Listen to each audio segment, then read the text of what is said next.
मी जो प्रश्न उपस्थित केला की यामागे असलेलं कुठेतरी राजकारण आणि ज्या होम पिचवरून किंवा नागपूरमध्ये हा निर्णय का घेण्यात आला याचं उत्तर नवनाथ बन यांच्याकडून मी घेणारच आहे। मात्र तत्पूर्वी सक्षणा सलगर आपल्याकडे येतो।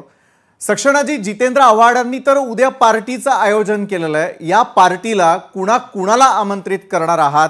कारण त्यांनी थेटपणे पार्टीला यावं असं तिथल्या महापालिकेच्या अधिकाऱ्यांना देखील आमंत्रण दिल्याचं आमच्यापर्यंत कळतंय। सक्षणाजी, माझं असं मत आहे की भारतीय जनता पार्टी ही मुख में राम बगल में छुरी असं त्यांचं आयुष्यभर धोरण राहिलेलं आहे।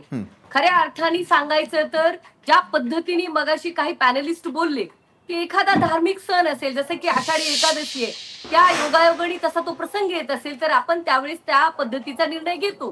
परंतु देशाला स्वातंत्र्य मिळतं, सगळ्या देशामध्ये सगळ्यात मोठा उत्सव काय असेल मला विचाराल तर सगळ्यात मोठा उत्सव आणि सण आपला 15 ऑगस्ट स्वातंत्र्य दिन आहे की ज्या दिवशी भारताला, देशातल्या नागरिकांना स्वातंत्र्य मिळाले आणि त्या स्वातंत्र्याच्याच दिवशी लोकांच्या खाण्यापिण्यावर तुम्ही बंदी घालताय।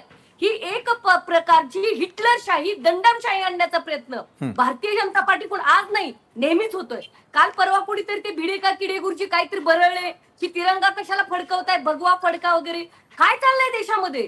कशा त्यांच्यावरती तुम्ही बंदी का नाही घालत? उलट भारतीय जनता पार्टीचे चेले चपाटे आणि प्रवक्ते सुद्धा त्यांना डिफेंड करताना दिसतात। कुठेतरी जातीय तेढ निर्माण करणे, धर्मांधपणा, जसं की सुषमाताई म्हणाल्या, एक प्रकारच्या दंगलीचं वातावरण निर्माण करून महाराष्ट्राला अशांत करण्याचं काम अशा पद्धतीने भारतीय जनता पार्टी करते। माननीय जितेंद्र आव्हाड साहेबांनी जी भूमिका घेतलेली आहे, माझं असं मत आहे त्यांची भूमिका योग्य आहे। कारण एक नेता म्हणून, महाराष्ट्राचा नागरिक म्हणून तुम्ही जर खरेच पुरोगामी विचारांचे असाल, देशाचे स्वतंत्र नागरिक असाल, तर प्रत्येक नागरिकाला काय खायचं आणि काय प्यायचं ते आम्ही तुम्ही नाही शिकवायचं। त्या नागरिकाला त्याचा तो स्वातंत्र्याचा अधिकार आहे।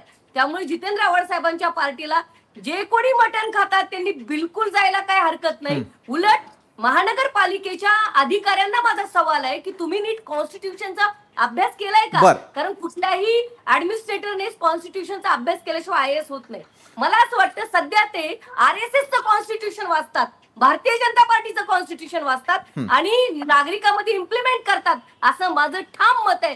त्यामुळे उलट यांची चौकशी होऊन यांना खऱ्या अर्थाने धडा शिकवण्याची गरज आहे, हे आमचं स्पष्ट मत आहे। बरोबर आहे, आपल्या पक्षाची बाजू मला लक्षात आलेली आहे। मात्र अरुण सावंत आपल्याकडे येतो, कारण मला नंतर कायदे तज्ञ जे आहेत त्यांच्याकडे जाऊन संविधान